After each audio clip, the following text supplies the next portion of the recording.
Hello everyone and welcome to my channel. If you have not subscribed yet, please do so. It only takes a second and we really appreciate the support. And if you are already subscribed, thank you very much.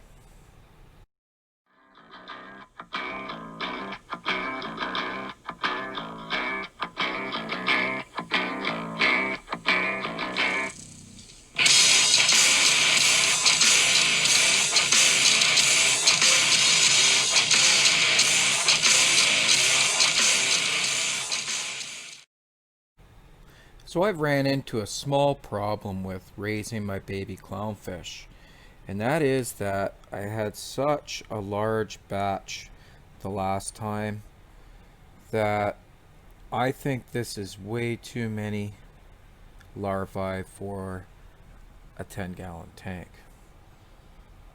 As you can see, there's just tons and tons and tons.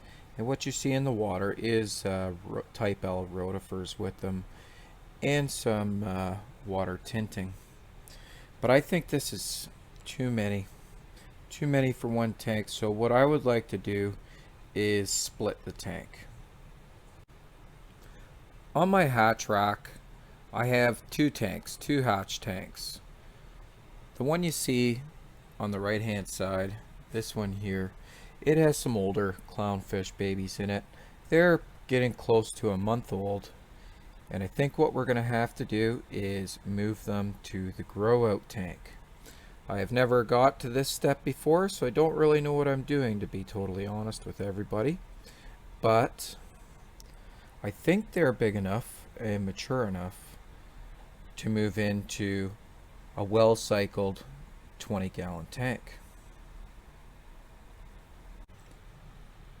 After I move the older babies into the 20-gallon tank, I'd like to take approximately half of the larvae out of this tank and put it into this tank. I will tint the waters and add rotifers as well.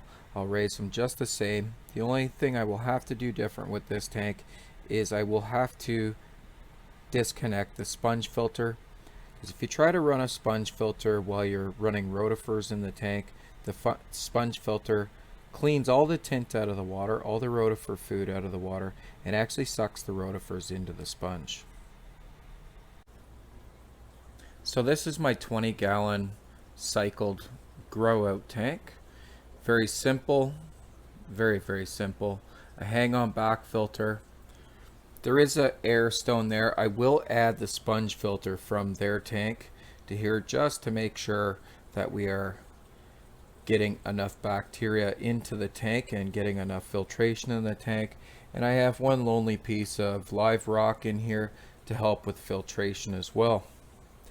One of the additions I did do was I did put a piece of foam over the intake of the hang-on back filter, because I was scared that the baby still may be too small and get sucked up into the filter. So let's get started moving them over.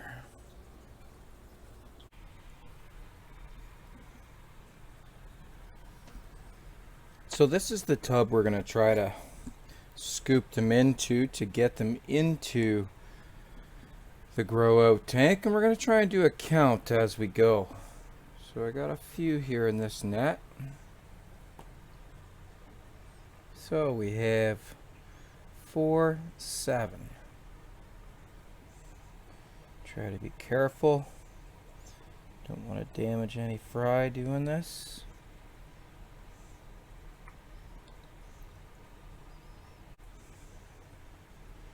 Oh boy, I don't know how many we got there. We got 3, 7, 10. So we have 17.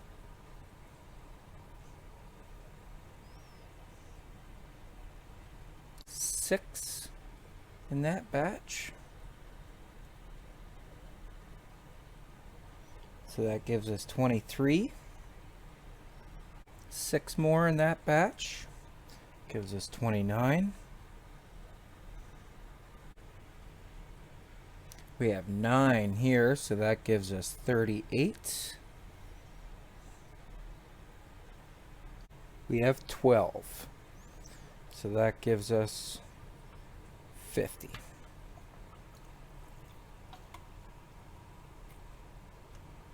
We have 11 there, so that gives us 61. And we got another 4, so that's 68. 5 in there. I think 5. Yep. So we have 73. 75. Only 2 in there.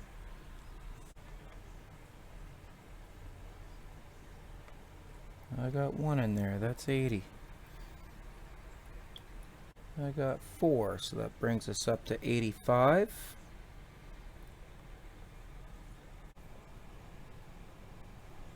So the final tally was 94.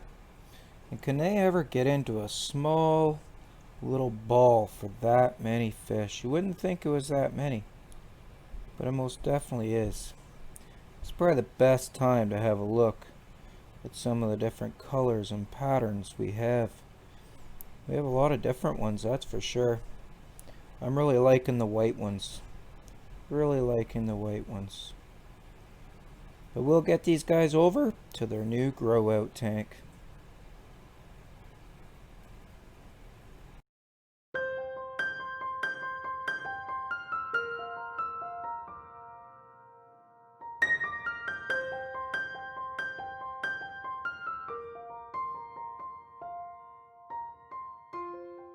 So here we go, the big plunge into the grow out tank.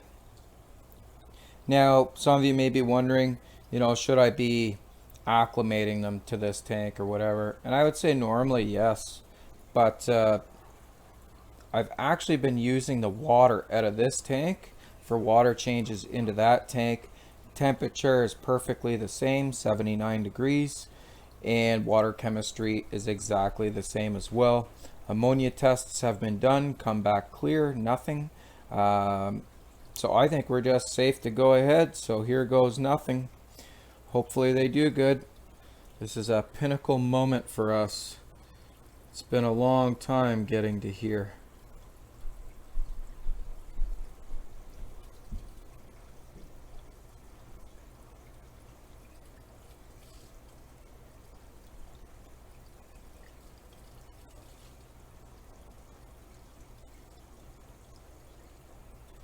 And there they go.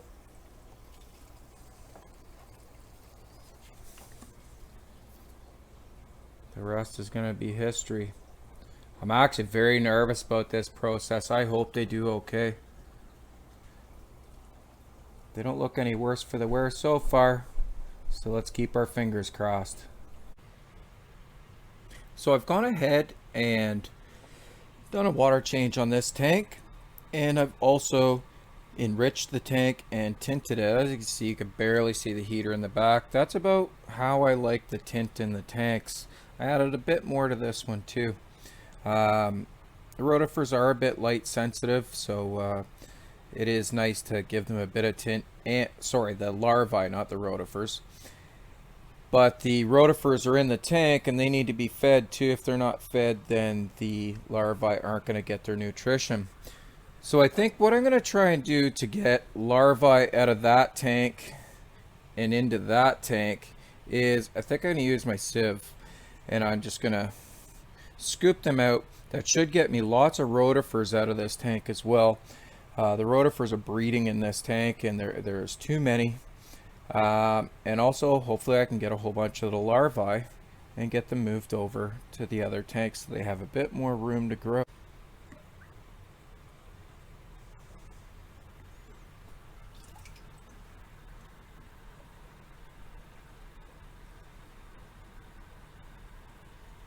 We got a few there.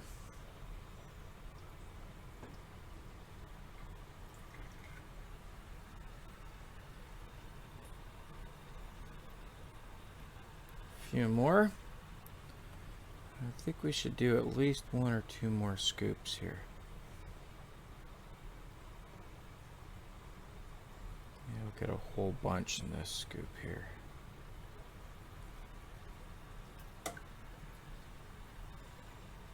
Hopefully I'm not disturbing them. I'm not doing the greatest job here.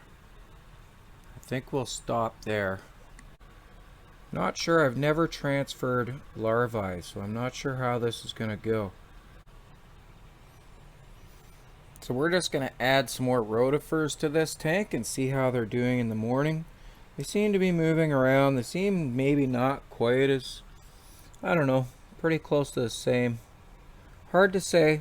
I just want to make sure I'm doing the right thing here before I continue with any more. So we'll check them in the morning.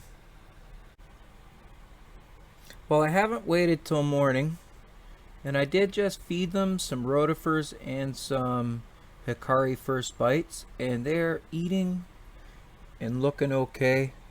So I think we did make the right move. I was getting a little freaked out thinking I didn't, but they are doing good. This is like 10 minutes later.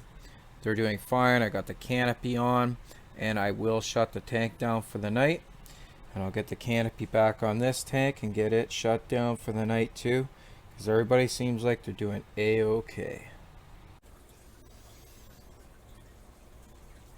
The older baby clowns in the grow tank look like they're doing just okay themselves as well. Let's try giving them a little food, see if they are into eating yet.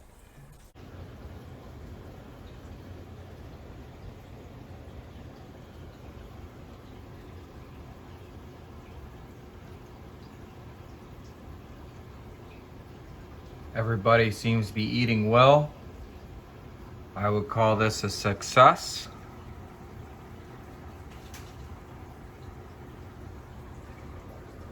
Everybody looks happy, eating good. What more can we ask for? I feel good going to bed tonight. They look like they're fitting in just fine in here. So from us to you, happy fish keeping. Thank you for watching. If you like our videos, please subscribe. We could use the subscribers and we appreciate it very much. Take care, till next time. Bye for now.